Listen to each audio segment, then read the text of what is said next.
Jadi Fatimah binti Abdul Malik bin Marwan bin Hakam bin Abil As Al-Quraisyiyah. Ini Al-Umayyah ya. Beliau adalah perempuan Bani Umayyah yang memiliki mungkin rekor dalam sejarah keterkaitan kekerabatan dengan para khalifah, di mana beliau total memiliki mahram 12 khalifah. Masya Allah. Jadi ada 12 khalifah yang menjadi mahram beliau. Tapi kalau yang berhubungan langsung adalah ayahanda beliau Abdul Malik bin Marwan adalah khalifah. Kemudian dua kakaknya yakni Al-Walid bin Abdul Malik dan Sulaiman bin Abdul Malik juga khalifah. Suaminya yaitu Umar bin Abdul Aziz juga khalifah. Dua adiknya yaitu Hisham bin Abdul Malik dan Yazid bin Abdul Malik juga khalifah. Selain itu ada kakaknya Al-Hakam, Marwan bin Al-Hakam juga khalifah. Kemudian ada keponakan-keponakannya. Nanti ada Al-Walid bin Yazid, ada Yazid bin Al-Walid gitu kan, dan lain sebagainya. Yang kemudian mereka semua adalah khalifah. Khalifah di Bani Umayyah. Bani Umayyah. Jadi beliau ini seorang putri kesayangan dari Abdul Malik bin Marwan, khalifah Bani Umayyah, salah satu khalifah yang paling faqih, khalifah yang kemudian sangat menguasai berbagai ilmu, bidang ilmu, dan beliau suka berdiskusi dengan para ulama, membicarakan berbagai persoalan-persoalan keagamaan.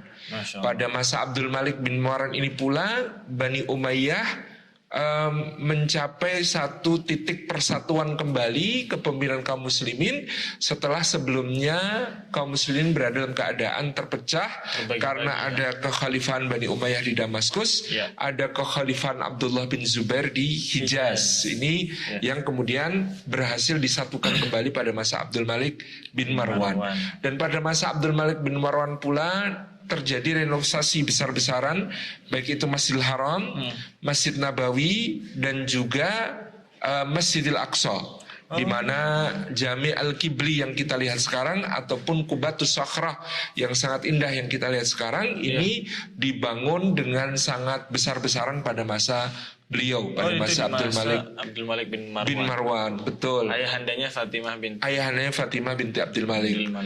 Pada pembangunan Masjid Al-Aqsa ini ada cerita agak lucu. Jadi Abdul Malik bin Marwan meletakkan batu pertama pembangunan satu gerbang yang kemudian melengkung besar untuk memasuki Masjid Al-Aqsa. Kemudian di bawahnya dibangun gerbang oleh gubernurnya yang bernama Al-Hajjaj bin Yusuf. Lalu pada suatu hari ternyata ada petir menyambar menghancurkan gerbang yang dibangun oleh Abdul Malik bin Marwan. Nah, karena Al-Hajjaj bin Yusuf gak enak sama khalifah, maka gerbang yang dibikin sendiri lalu dia hancurkan pula supaya tidak memancing kemarahan khalifah pada saat itu. Kayak kelihatan lebih kokoh gitu. Betul. Nah, cerita tentang Fatimah binti Abdul Malik ini menarik karena Fatimah ini dilahirkan di Damaskus di keluarga kekhalifahan, sementara dia memiliki seorang sepupu dari keluarga pamannya yaitu Abdul Aziz bin Marwan, yang pada saat itu Abdul Aziz bin Marwan itu oleh keluarga Abdul Malik ini ditempatkan di Mesir. Dijauhkan dari pusat kekhalifahan karena dikhawatirkan atau ditakutkan akan terjadi perebutan kekuasaan kalau kedua bersaudara ini kemudian berada di satu tempat gitu ya, antara Abdul Malik dengan Abdul Aziz bin Marwan. Tapi qadarullah memang Abdul Aziz bin Marwan ini wafat masih muda saat Abdul Malik kakaknya masih menjadi khalifah Bani Umayyah. Nah, maka pada saat itu putra Abdul Aziz yang bernama Umar bin Abdul Aziz dari Mesir kemudian pindah ke Madinah untuk diasuh oleh paman jauhnya yang bernama Salim bin Abdullah bin Umar bin Khattab. Jadi karena Umar bin Khattab. Kenapa kok paman jauh? Jadi begini, Umar bin Abdul Aziz ini ibunya namanya Ummu Asim binti Asim bin Umar bin Khattab.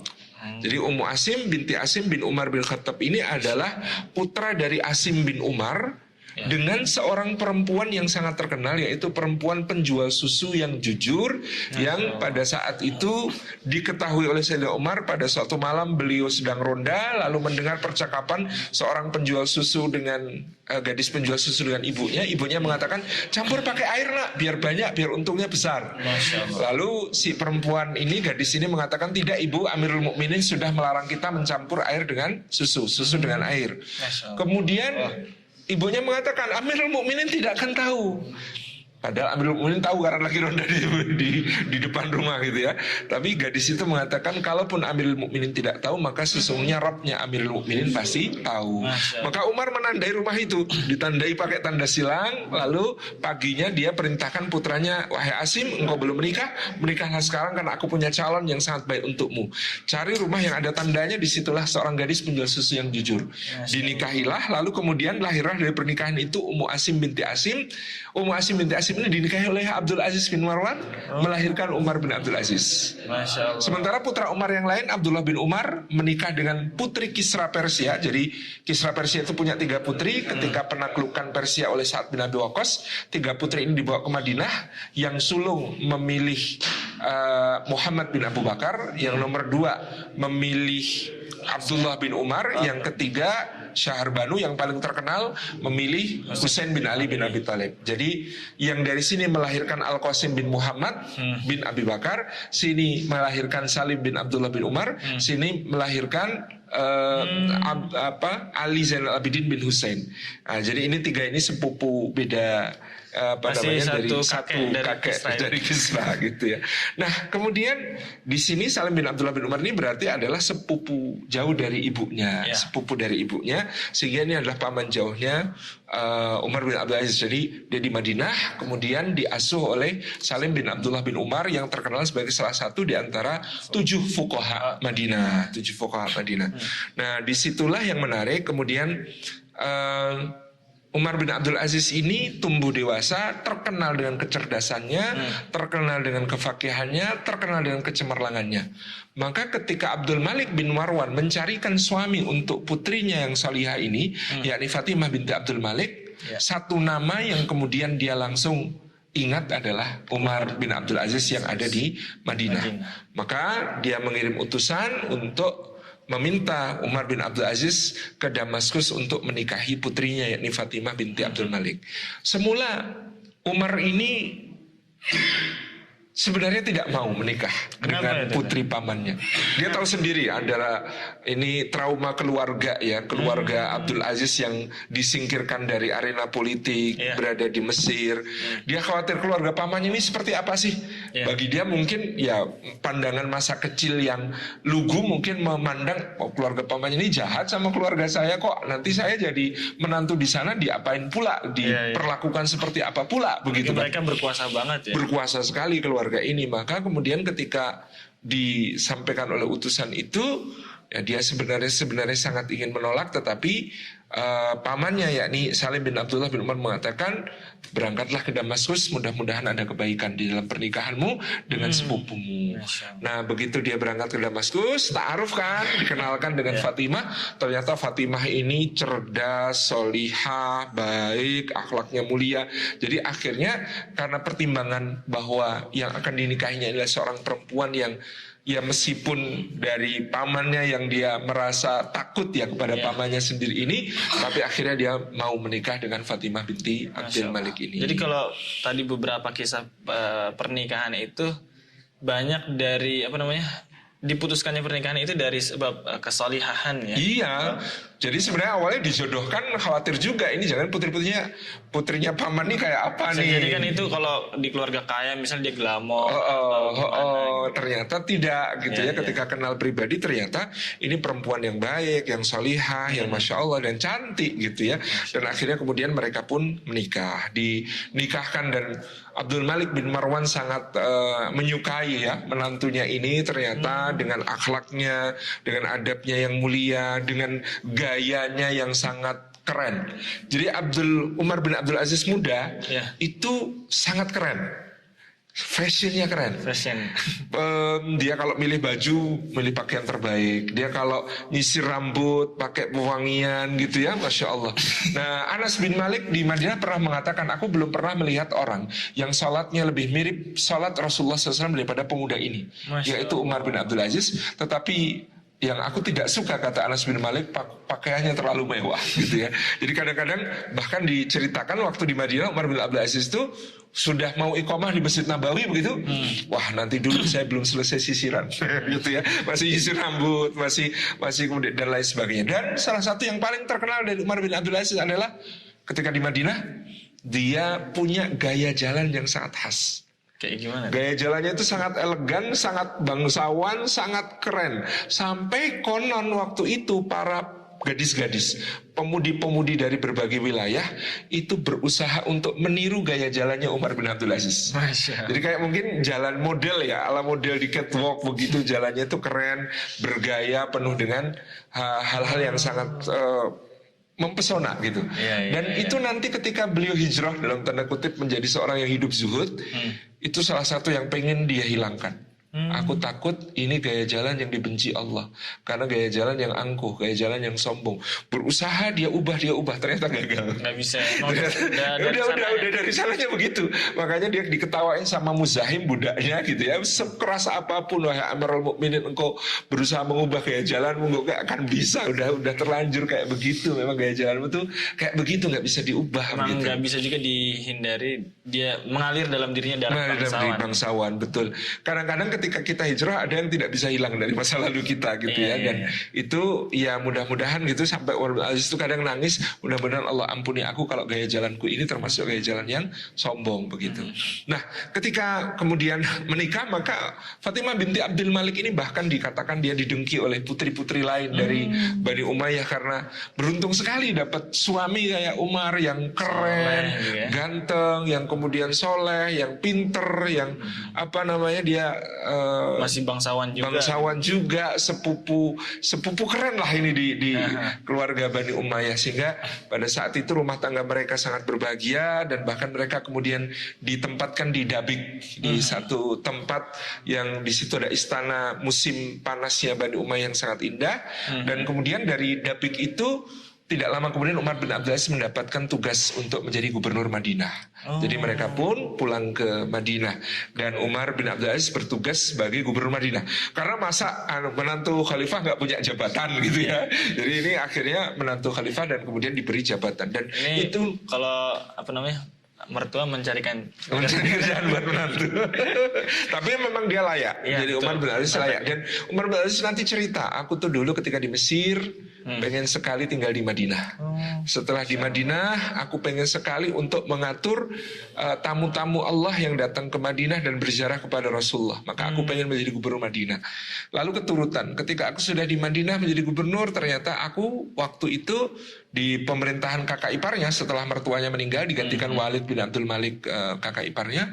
Dia itu dipaksa untuk menghukum seorang ulama yang kritis kepada pemerintah. Jadi dia pernah, ulama ini mengkritik pemerintah, lalu dia diperintahkan, Umar bin Abdul Aziz diperintahkan untuk menegur ulama ini. Dan cara menegurnya itu di musim dingin, diikat di tiang, kemudian di kepalanya itu ditaruh es balok. Ya Allah. Dan qadarullah ulama ini sampai meninggal. Dan Umar bin Abdul Aziz selama hidupnya tidak pernah setiap sholat beristighfar tentang hal ini, karena dia merasa bersalah sekali kepada ulama ini ketika dia ternyata menjadikan ulama ini terbunuh atau meninggal gara-gara hukuman itu. Jadi ketika seperti itu kemudian dia berdoa, ya Allah, aku kalau cuma jadi gubernur begini harus tunduk kepada atasan begini, ternyata aku menjadi tangan kedoliman bagi yang lebih atas. Lalu dia berdoa supaya menjadi Amirul Mukminin. Akhirnya ditarik ke Damaskus, dipecat dari jabatannya. Jadi waktu itu setelah menjabat beberapa tahun di Madinah, Umar bin Abdul Aziz itu dipecat oleh kakak iparnya Walid bin Abdul Malik. Siapa yang mengusulkan pecat? Al-Hajjaj bin Yusuf. Karena Al-Hajjaj bin Yusuf itu kalau naik haji mau lewat Madinah nggak boleh sama Umar bin Abdul Aziz. Jadi kalau musim haji, kalau ada kafilah haji dari Irak, maka kalau ada gubernur Irak yang namanya Al-Hajjaj bin Yusuf dilarang lewat Madinah. Karena dosa masa lalu. Ya karena Umar bin Abdul Aziz nggak suka banget sama yang namanya Al-Hajjaj. Namanya kedudukannya kan setara sama-sama gubernur gitu ya. Dia pokoknya komplain, nggak boleh Hajjaj lewat tempat saya. Ini Hajjaj ini, kata Umar bin Aziz, kalau semua umat dan bangsa bawa penjahatnya masing-masing ke hadapan Allah, lalu kita Bani Umayyah bawa Hajjaj, wah itu nanti kita bisa mengalahkan mereka semua, saking jahatnya gitu.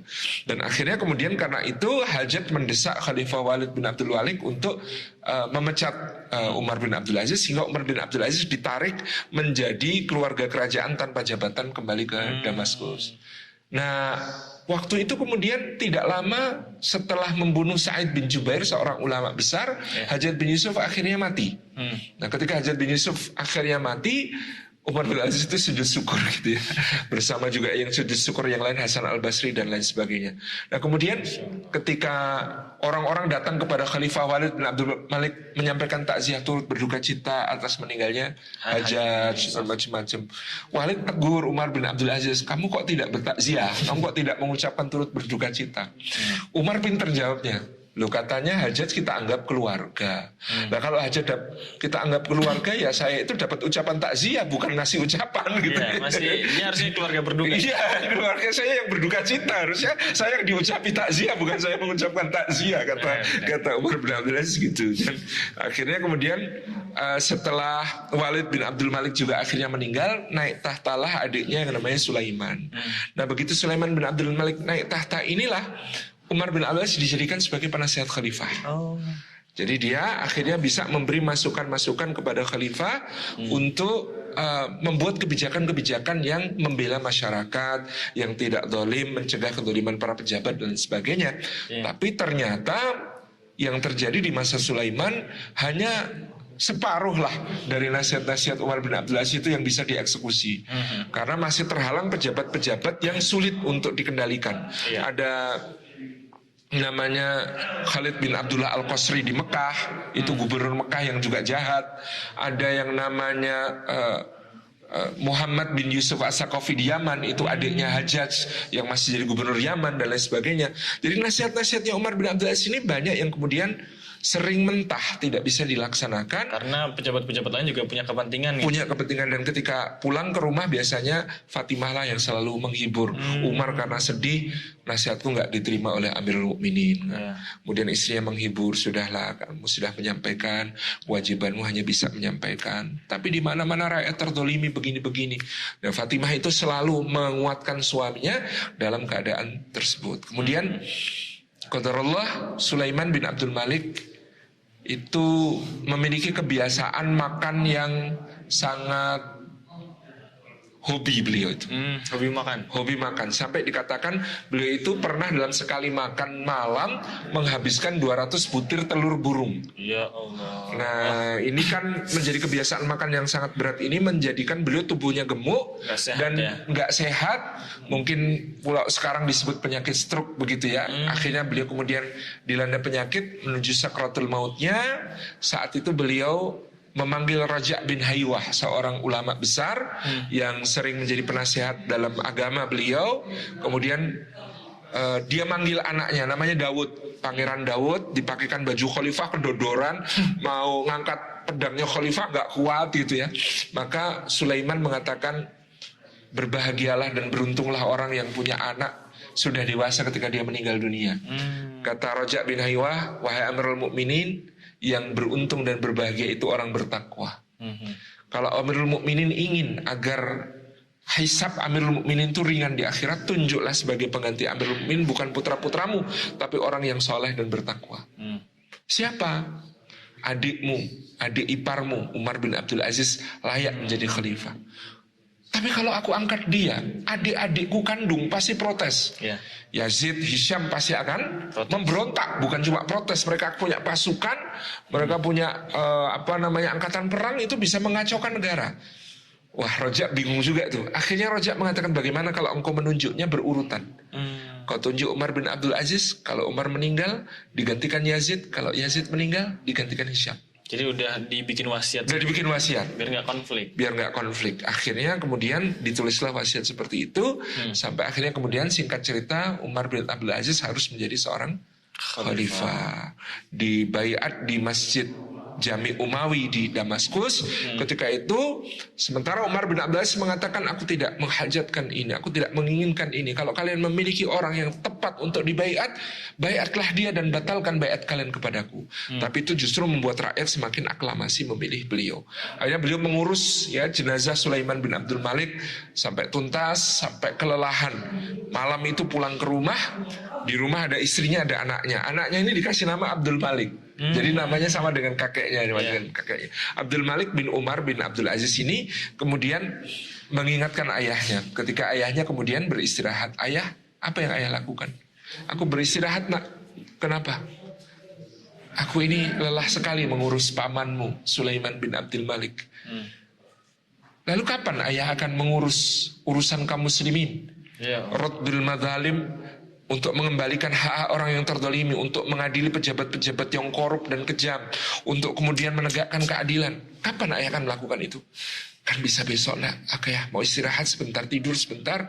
Nanti setelah ayah pulih, ayah akan lakukan itu. Anaknya mengatakan, apakah ayah bisa menjamin kalau ayah tidur sekarang, ayah masih bisa bangun lagi nanti? Ya. Kaget dia, akhirnya bangun. Kemudian dipeluknya anaknya, segala puji bagi Allah yang telah menganugerahkan kepadaku seorang anak yang membantuku dalam bertakwa kepada Allah. Maka sejak hari itu nyaris tanpa istirahat, Umar bin Abdul Aziz pun bekerja dengan didampingi oleh istrinya Fatimah binti Abdul Malik yang juga telah membesarkan seorang putra yang sangat saleh seperti Abdul Malik ini.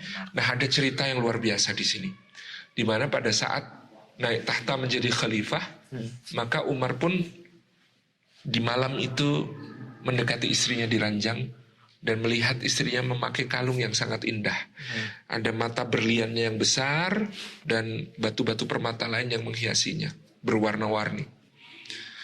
Wahai Fatimah, kamu ingat dari mana kalung ini? Kata Fatimah, ini hadiah dari ayahku untuk pernikahan kita. Wahai Fatimah, demi Allah aku tidak bisa hidup bersama kalung ini. Engkau tahu ayahmu menjadi khalifah, dan pada masa ayahmu menjadi khalifah banyak di antara kaum muslimin yang masih dalam keadaan miskin dan terzalimi. Diambil haknya, dirampas berbagai miliknya. Apakah engkau ridha, wahai Fatimah, kalau kalung ini aku kembalikan ke Baitul Mal kaum muslimin? Jadi Fatimah kemudian melepaskan kalung itu dan memberikannya kepada Umar bin Abdul Aziz. Kalau itu memang menjadi syarat agar aku tetap bisa mendampingimu, letakkan ia di Baitul Mal. Kemudian kalung itu pun dibawa ke Baitul Mal, diserahkan ke Baitul Mal. Nah, nanti ketika Yazid bin Abdul Malik, yaitu adiknya Fatimah binti Abdul Malik naik tahta ketika Umar bin Abdul Aziz sudah meninggal, maka Yazid mengambil kembali kalung itu dari Baitul Mal dan menyerahkan kepada kakaknya. Kakak, ini punyamu. Ke Fatimah lagi? Dikasih. Ayah, kenapa ditaruh di Baitul Mal? Dulu suamiku Umar menghendaki agar dikembalikan ke Baitul Mal. Ya sekarang kalau begitu Umar sudah meninggal, udah pakai aja lagi, kata adiknya. Kemudian Fatimah mengatakan, ketika dia hidup, aku tidak mau menyentuh lagi barang ini. Apalagi ketika dia sudah mati, aku lebih tidak mau menyentuh barang ini. Kembalikanlah ke Baitul Mal lagi. Jadi ini keteguhan Fatimah binti Abdul Malik ketika kemudian dia memilih kehidupan yang zuhud bersama Umar bin Abdul Aziz dalam menjadi khalifah. Dan kisah cinta mereka berdua ini, Umar bin Abdul Aziz dan Fatimah binti Abdul Malik ini, bukan berarti mulus-mulus saja. Ada ujian. Jadi pada saat menjadi gubernur di Madinah, ada seorang jariyah, budak perempuan yang sangat cantik, yang dimiliki oleh Fatimah, dan Umar bin Abdul Aziz itu jatuh cinta pada gadis ini. Ketika Umar meminta izin Fatimah binti Abdul Malik untuk menikahi budak perempuan yang cantik ini, Fatimah menolak. Enggak, aku enggak mau berbagi cinta. Aku ingin kita seutuhnya suami istri sampai kapanpun. Nah, ketika Umar bin Abdul Aziz menjadi khalifah, kondisi kesehatannya itu menurun karena beliau kerja siang malam tanpa mempedulikan badannya gitu ya. Beliau sampai kadang-kadang jenggotnya lusuh, badannya lemah, lupa makan, lupa minum, lupa untuk beristirahat, sama sekali nggak istirahat gitu ya. Sehingga Fatimah kepikiran, ini suami saya kalau dibiarkan seperti ini kesehatannya akan drop, kurang semangat di dalam menjaga dirinya, menjaga kesehatannya. Nah ini harus diberi hadiah yang bisa membuat dia semangat. Maka dia panggil budak perempuan yang dulu dicintai suaminya itu, kemudian disampaikan, wahai Umar, kalau engkau mau nikahi dia sekarang, supaya ada yang mengurusmu, menyemangatimu, supaya mengembalikan kamu mau jaga dirilah, merawat tubuh lah biar sehat, semangat hidup lagi. Kemudian Umar bin Abdul Aziz memanggil gadis itu dan memanggil salah satu anak buahnya yang belum menikah, seorang pemuda yang soleh dan bertakwa. Kemudian mereka pun dinikahkan. Jadi malah tidak dinikahi ketika istrinya mempersilahkan untuk menikah, itu dinikahkan dengan seorang pemuda yang soleh. Gadis budak itu kemudian bertanya kepada Umar, apakah engkau tidak lagi mencintaiku wahai Umar, sehingga aku justru kau nikahkan dengan seorang laki-laki yang lain? Umar bin Abdul Aziz mengatakan, sungguhnya cinta itu tetap ada dan bahkan sekarang lebih dalam. Tetapi aku tahu seandainya engkau menikah denganku, engkau tidak akan mampu hidup dalam keadaan seperti yang aku jalani bersama Fatimah sekarang.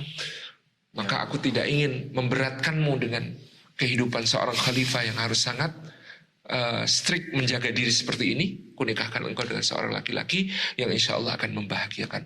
Gitu ya. Ini jadi melepaskan atau merelakan cinta baik dari Fatimah binti Abdul Malik yang dia rela berbagi dan Umarnya juga rela. Iya, jadi ini sama-sama ketulusan ya. Fatimah akhirnya melihat suaminya ini perlu seorang yang bisa menguatkannya, menjaganya, merawatnya. Tapi ternyata di sisi lain Umar bin Abdul Aziz juga melihat, kasihan gadis ini kalau dilibatkan hidup dalam hidup yang sangat berat, karena mereka tidak tinggal di istana, mereka tinggal di sebuah rumah yang nyaris seperti gubuk, yang nyaris rumah paling jelek di kota Damaskus. Mereka tinggal dengan makanan seadanya, dan kadang Umar bin Aziz itu hanya makan roti dengan minyak gitu ya. Kemudian pada malam hari mereka menyalakan lampu hanya untuk urusan-urusan kenegaraan. Kemudian lampu itu dimatikan kalau sudah bukan lagi urusan kenegaraan. Bahkan ada tamu ditanya, kamu mau bicara soal urusan negara atau urusan pribadi? Kalau yang bertamu berkata, saya mau membicarakan urusan pribadi, maka lampu pun dimatikan oleh Umar bin Abdul Aziz. Jadi bahkan dikatakan Umar bin Abdul Aziz selama 2,5 tahun menjadi khalifah, kesehatannya terus menurun drastis. Dan pada saat itu Fatimah dengan setia mendampinginya, tetapi Fatimah tidak pernah kemudian mampu untuk membujuk Umar agar memperbaiki kondisi kehidupannya untuk lebih layak. Dengan Umar mengatakan, bagaimana aku akan memanja-manjakan diriku sementara rakyat banyak yang belum terkembalikan haknya, masih ada pejabat-pejabat yang belum aku selesaikan kasusnya dan lain sebagainya. Jadi Fatimah pernah bertestimoni begini tentang suaminya. Demi Allah, kalau ada orang yang mengatakan ada orang yang banyak sholatnya, banyak puasanya, banyak sedekahnya, aku percaya mereka pergi dengan amalan-amalan terbaik itu. Tetapi kalau ada yang mengatakan, siapa yang paling takut kepada Allah? Aku berani bersumpah atas nama Allah, tidak pernah aku menemui orang yang lebih takut kepada Allah daripada suamiku, Umar bin Abdul Aziz, kata Fatimah. Tidak pernah dibacakan di hadapannya satu ayat Al-Quran tentang pemimpin, satu ayat Al-Quran tentang tanggung jawab, satu ayat Al-Quran tentang surga atau neraka, satu ayat Al-Quran tentang siksa kubur, kecuali dia akan menggigil seperti burung dilanda badai dan kemudian ambruk pingsan menangis. Itu kesaksian dari istrinya Fatimah binti Abdul Malik tentang suaminya. Dan Fatimah ini dengan tabah kehilangan putranya Abdul Malik bin Umar bin Abdul Aziz itu wafat sebelum ayahnya bahkan. Jadi wafat di masa pemerintahan ayahnya karena dia pemuda yang mewarisi sifat kakek canggahnya. Jadi kalau kakek buyut itu Umar bin Abdul Aziz ke Umar bin Khattab itu kakek buyut. Kalau dia Abdul Aziz kan Abdul Malik kan ke kakek canggahnya. Di mana Abdul Malik ini setiap malam meronda di kota Damaskus untuk mengurus orang-orang ya atas nama ayahnya, membantu ayahnya. Dan Umar sepanjang hidupnya itu yang diangkat menjadi perdana menteri itu budaknya namanya Muzahim. Sementara anaknya ini membantunya dalam urusan-urusan seperti itu. Dan Fatimah yang mengurus anak-anaknya, yang putri-putrinya itu banyak. Jadi kalau anak laki-laki itu cuma Abdul Malik, sementara putri-putrinya ini banyak. Nah maka ketika Umar bin Al-Aziz menjelang meninggal itu, datanglah Maslamah bin Abdul Malik, salah satu pangeran, adiknya Fatimah yang paling bungsu, dan dia adalah pangeran Bani Umayyah yang paling kaya tapi paling tidak mau menjadi penguasa. Dia pengusaha, businessman gitu ya. Nah maka ketika Umar bin Aziz sakratul maut itu, Maslamah ada di sampingnya bersama Fatimah. Maslamah sudah menghitung harta Umar bin Abdul Aziz. Kalau dihitung-hitung itu kira-kira nanti anaknya akan dapat masing-masing warisannya itu cuma 8 dirham. Ya Allah. Nah maka dia mengatakan kepada Umar dan Fatimah, wahai Amirul Mukminin, kasihanilah keluargamu, wasiatkan mereka kepadaku. Aku ini pangeran Bani Umayyah yang paling kaya. Kemudian kamu lihat khalifah sebelum kamu, Walid aja ketika meninggal anak-anaknya dapat 40 juta dinar. Ini anakmu cuma mau kasih 8 dirham sebagai warisan. Lalu Umar mengatakan, wahai Maslamah, sungguhnya aku telah menitipkan mereka kepada yang lebih kaya daripada engkau, yaitu Allah Subhanahu wa taala. Adapun engkau, lebih baik bagimu daripada memikirkan anak-anakku, kau pikirkan dirimu sendiri bagaimana kelak engkau akan menjawab setiap dinar dan dirham yang ada padamu, dari mana kau memperolehnya, dan bagaimana engkau membelanjakannya di hadapan Allah. Jadi sampai akhir hayat pun ya Umar bin Al-Aziz itu masih seperti itu. Dan ya Fatimah mendampinginya dengan setia, ya menjadi wanita agung Bani Umayyah. Bahkan setelah Umar bin Abdul Aziz meninggal, kemudian Fatimah ini menjadi rujukan para khalifah. Kalau mau merumuskan kebijakan, mereka bertanya kepada Fatimah. Berarti karena kecerdasan beliau juga. Karena kecerdasan beliau, karena pernah mendampingi Umar, dan semua orang mengakui masa pemerintahan Umar bin Abdul Aziz itu yang terbaik. Maka kadang-kadang, terutama Hisham ya, setelah Yazid itu kan Hisham lebih panjang berkuasa. Hisham itu sering minta pertimbangan kepada Fatimah. Yunda dulu Umar bin Abdul Aziz kalau dihadapkan pada hal seperti ini apa yang dilakukan? Saya harus memutuskan yang seperti ini, maka bagaimana sebaiknya dan sebagainya. Maka dia menjadi ibu suri ya, kalau gitu ya. Ibu suri yang kemudian menjadi tempat meminta pertimbangan para khalifah yang berikutnya. Inilah Fatimah binti Abdul Malik, wanita agungnya Bani Umayyah yang memegang rekor menjadi cucu, putra, suami, kakak, adik dari para khalifah, bibi dari para khalifah. Dan beliau telah memainkan peran luar biasa sejak mendampingi khalifah terbaik, yaitu Umar bin Abdul Aziz, yang kemudian memerintah dengan adil, dengan keberkahan yang merata di penjuru bumi, yang di masanya tidak ada yang mau menerima zakat, yang di masanya kemudian keadilan, keberkahan melimpah sampai serigala tidak mau memangsa domba-domba, dan kemudian menjadi seorang ibu suri yang menjadi penasihat para khalifah berikutnya. Mungkin kalau selama ini orang-orang mengagumi Umar bin Abdul Aziz, benar banget kata pepatah bahwa di balik seorang lelaki yang hebat, ada wanita juga yang luar biasa. Luar biasa. Mungkin itu jarang orang lihat bagaimana kemudian dia bisa mensupport dan mendidik anak-anaknya jadi anak-anak yang luar biasa. Yang luar biasa. Barakallah. Insyaallah. Ini kisah Fatimah binti Abdul Malik, mudah-mudahan menginspirasi teman-teman semuanya menjadi wanita-wanita agung peradaban. Dan kita lanjutkan seriesnya dengan kisah-kisah lain besok. Insyaallah.